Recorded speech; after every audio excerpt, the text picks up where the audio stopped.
আসসালামু আলাইকুম ওয়া রাহমাতুল্লাহি ওয়া বারাকাতুহু। প্রিয় শিক্ষার্থীবৃন্দ, সর্বশেষ ভিডিওর মতো একইভাবে আজকে আমরা পৃষ্ঠা 24 পড়ব। সব কিছুর প্রয়োগে এখানে আমরা পাবো। প্রথমে আপনারা পড়বেন, তারপরে আমার পড়া শুনবেন। নিজেদেরকে যাচাই করবেন যে আমার পড়ার সাথে আপনাদের পড়া পরিপূর্ণ মিলছে কিনা। যতক্ষণ পর্যন্ত না মিলছে পুরোপুরি, ততক্ষণ পর্যন্ত কিন্তু এক ভিডিও বারবার আপনারা প্র্যাকটিস করবেন। এবং যখন পরিপূর্ণ আমার সাথে মিলবে আপনাদের পড়া, তখনই কিন্তু বুঝবেন যে আপনাদের এই শেখাটা এফেক্টিভ হচ্ছে, আপনারা আসলেই শিখতে পেরেছেন। এবং অবশ্যই ভালো করে প্রত্যেকটা ভিডিও দেখলে কিন্তু না শিখে থাকার কোনো উপায় নেই। ভালোভাবে যদি দেখেন, প্র্যাকটিস করেন, আপনি শিখতে বাধ্য ইনশাআল্লাহ। তো আগের পৃষ্ঠায় কিন্তু আমরা বলতে গেলে প্রায় বেশিরভাগ নিয়মই রিভিউ করে এসেছি। এখন নিয়মগুলোতে আপনারা আরও পাকাপোক্ত হওয়ার কথা। তো প্রথম অর্ধেক আমরা শুরু করছি। প্রথমে আপনি এই বাক্যটা বলুন, ভিডিও পজ করে।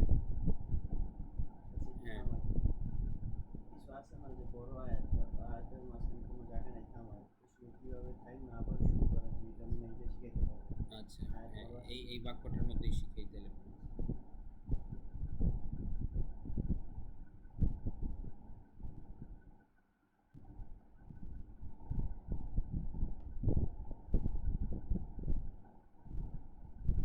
জি, এখন আমি বলে দিচ্ছি এই বাক্যটার উচ্চারণ কেমন হবে।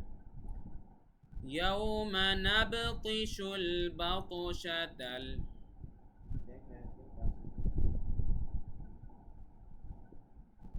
এইসব আগের অনেক কিছু কাট হবে।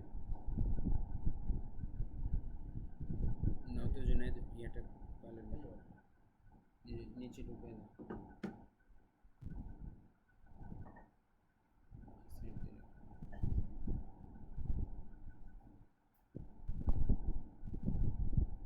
আগের অনেক কিছু কাট হবে, এখন আবার শুরু করছি। জি, প্রিয় শিক্ষার্থীবৃন্দ, আমি এখন আপনাদেরকে বলে দিচ্ছি এটার এই বাক্যটার উচ্চারণ কেমন হবে। ইয়াউমা নাবতিশুল বাতশাতাল কুবরা। দেখুন এখানে কিন্তু অনেকগুলো কলকলা এসেছে, এবং পাশাপাশি আরেকটা নিয়মও শিখিয়ে দিই।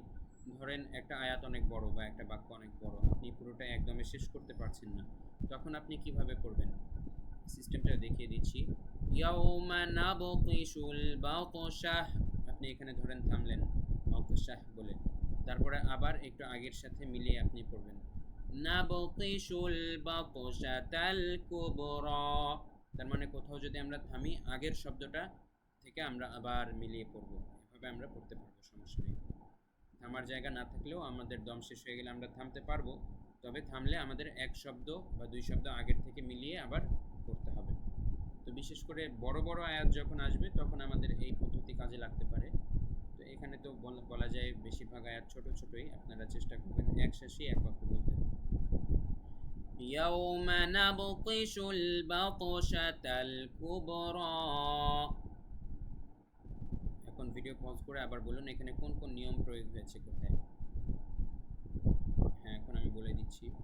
ইয়াউমা নাবতিশু, দেখেন নাব কলকলা, বায়ের উপরে যজম, অফ বাজিম দাল কলকলার 5 হরফের মধ্যে একটা এখানে এসেছে, এবং তার উপরে যজম হওয়ার কারণে নাব কলকলা হয়েছে। নাবতিশুল বাতশাতা, আবার কলকলা, অফ বাজিম দালের মধ্যে ত এসেছে এখানে, তয়ের উপরে যজম, তয়ের উপরে যজম, তাই এখানেও কলকলা। বাতশাতাল কুবরা, কুব, এখানেও কলকলা, কারণ বায়ের উপরে যজম এসেছে। কফ ক বা জিম দাল, কলকলার হরফ বাটা এখানে এসেছে বা। র, রয়ের উপরে খাড়া জবর, তাই এক লিফটান। আচ্ছা, এবারে ছোট্ট একটা বাক্য, আপনারা এটা বলুন ভিডিও পজ করে। হ্যাঁ, এখন আমি বলে দিচ্ছি। ইন্না মুনতাকিমুন। দেখুন ছোট্ট একটা বাক্যের মধ্যেই কিন্তু কয়েক ধরনের নিয়ম প্রয়োগ হয়েছে। ভিডিও পজ করে বলুন সেগুলো কি কি। এখন আমি বলে দিচ্ছি। ইন্না, নুনের উপরে তাজদিদ থাকার কারণে ওয়াজিব গুন্না, তারপরে আবার জবরের বাম পাশে খালি আলিফ থাকার কারণে মাদ্দে তবাই এক আলিফ টান। ইন্না, তারপরে মুনতাকিমুন, এখানে আবার ইকফা, খুব ইম্পর্টেন্ট নিয়ম ইকফা। ইকফার 15 হরফের মধ্যে একটা, অর্থাৎ তা এখানে এসেছে নুন সেকেন্ডের পরে, এই জন্য ইকফা আমরা অনুস্বরের মতো উচ্চারণ করেছি। মুনতাকিমুন, এখানে আবার মাদ্দে আরজি, পেশের বাম পাশে যজমলা ওয়াও এবং তারপরের অক্ষরে আবার আমরা থেমেছি, এই কারণে এক আলিফ টান না হয়ে 3 আলিফ হয়েছে, মাদ্দে আরজিতে পরিণত হয়ে গেছে, মাদ্দে তবাই না হয়ে। ইন্না মুনতাকিমুন।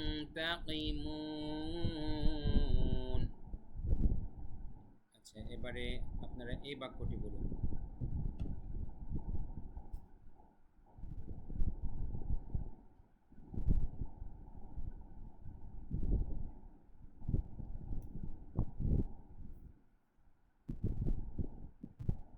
একটু কাট হবে।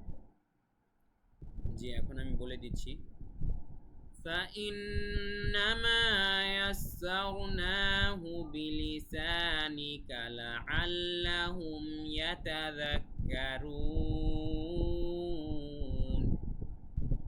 فإنما يسرناه بلسانك لعلهم يتذكرون.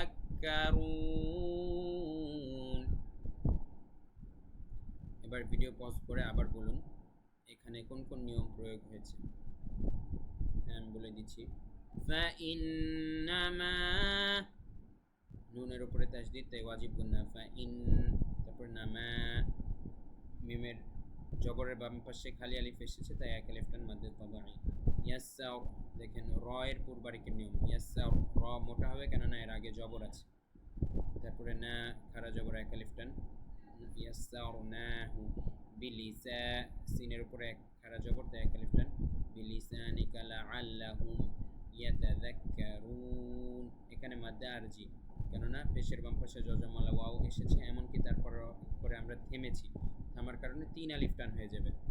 ইয়াতাযাক্কারুন, তাহলে পুরোটা আবার বলছি। فإنما يسرناه بلسانك لعلهم يتذكرون.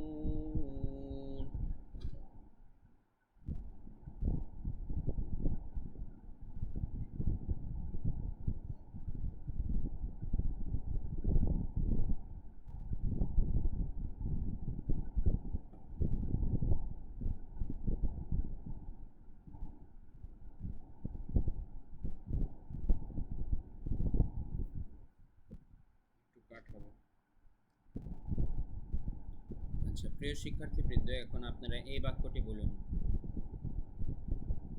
আমি বলে দিচ্ছি। ফারতাকিব ইন্নাহুম মুরতাকিবুন। এবার ভিডিও পজ করে আবার বলুন এখানে কোন কোন নিয়ম প্রয়োগ হয়েছে। আমি বলে দিচ্ছি। র এর নিয়ম, ফারতাকিব, র মোটা র হবে, তারপরে তাকিব কলকলার নিয়ম, বা আসার কারণে কফতা বা জিম দাল, কলকলার 5 হরফ আসার কারণে, 5 হরফের মধ্যে একটা আসার কারণে কলকলা হবে তাকিবে, ঠিক আছে। তারপরে ইন্নাহুম, নুনের উপরে তাসদীদ, তাই ওয়াজিব গুন্না, আবার এখানে মিমের উপরে তাসদীদ, তাই ওয়াজিব গুন্না। ইন্নাহুম, তারপরে মোর, এখানে র মোটা কেননা এর আগে পেশ রয়েছে। তারপরে তাকিবুন, এখানে মাদ্দে আরজি কেননা পেশের বাম পাশে যজমালা ওয়াও এবং তার পরের হরফে যে আমরা থেমেছি। তো কি হলো আলটিমেটলি? ফারতাকিব ইন্নাহুম মুরতাকিবুন।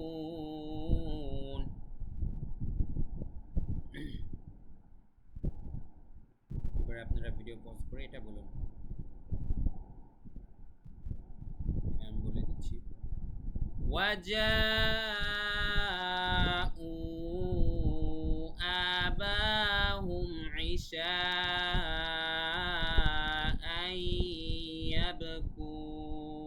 ইয়াবকুন, এখানে কোন কোন নিয়ম এসেছে এবার বলুন। জি, আমি বলে দিচ্ছি।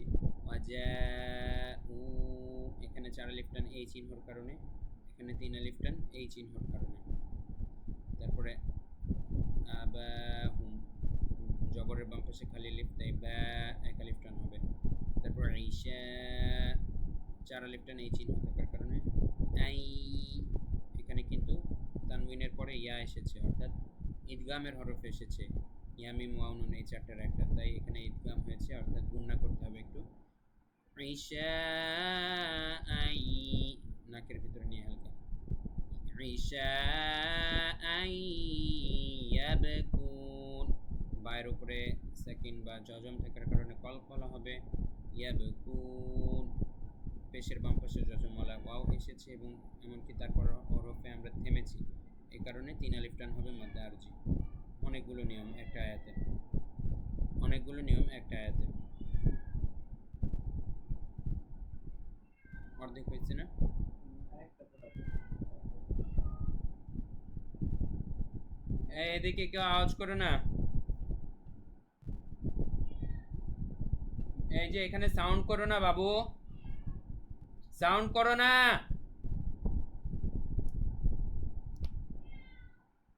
ইচ্ছা করে করতেছি।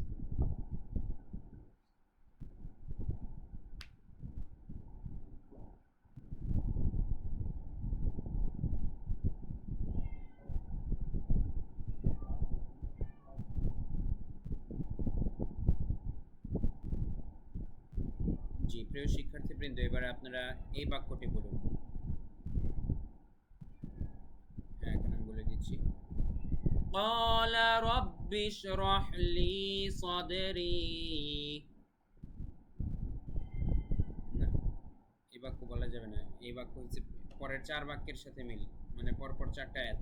قال رب اشرح لي صدري ويسر لي امري واحلل عقدة من لساني يفقهوا قولي। আচ্ছা, তাহলে ইয়াবকুন পর্যন্ত থাকবে। ক্যামেরাম্যানকে বলছি, এডিটর ভাইকে বলছি। পুরোটা ইয়ে করে দেওয়ার পর এডিট করে দাও। আচ্ছা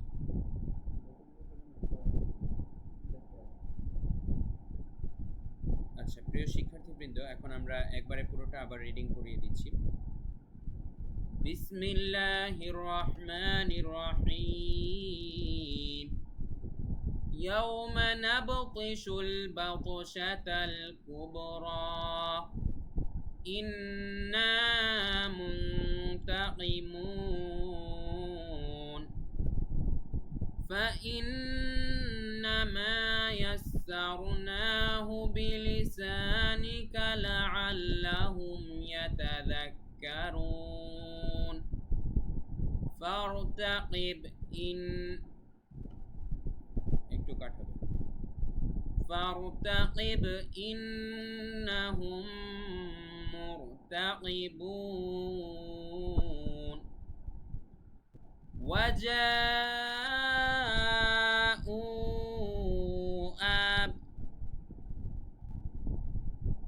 আবার একটু কাট হবে।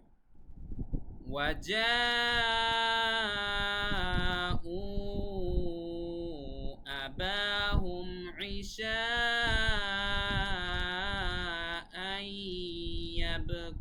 ইয়াবকুন। তো প্রিয় শিক্ষার্থীবৃন্দ, আপনারা যতক্ষণ না পর্যন্ত এভাবে ফ্লুয়েন্টলি তিলাওয়াত করতে পারছেন ততক্ষণ পর্যন্ত কিন্তু বারবার ভিডিওটা রিভাইজ দিতে থাকবেন। এবং এইভাবে যদি আপনারা কায়দাটা শেষ করেন এই পৃষ্ঠাটা, ইনশাআল্লাহ আপনারা কোরআনের যে কোনো জায়গার থেকে অত্যন্ত ফ্লুয়েন্টলি পড়তে পারবেন ইনশাআল্লাহ। আর খুবই সামান্য বাকি। তো সবাই খুব ভালো করে অসংখ্যবার প্র্যাকটিস করার অনুরোধ জানিয়ে শেষ করছি। অসংখ্যবার বারবার ভালো মতো প্র্যাকটিস করে সবগুলো নিয়ম নিজের ব্রেনে প্রথিত করার অনুরোধ জানিয়ে শেষ করছি। ওয়ামা তৌফিকি ইল্লা বিল্লাহ। আসসালামু আলাইকুম ওয়া রাহমাতুল্লাহ।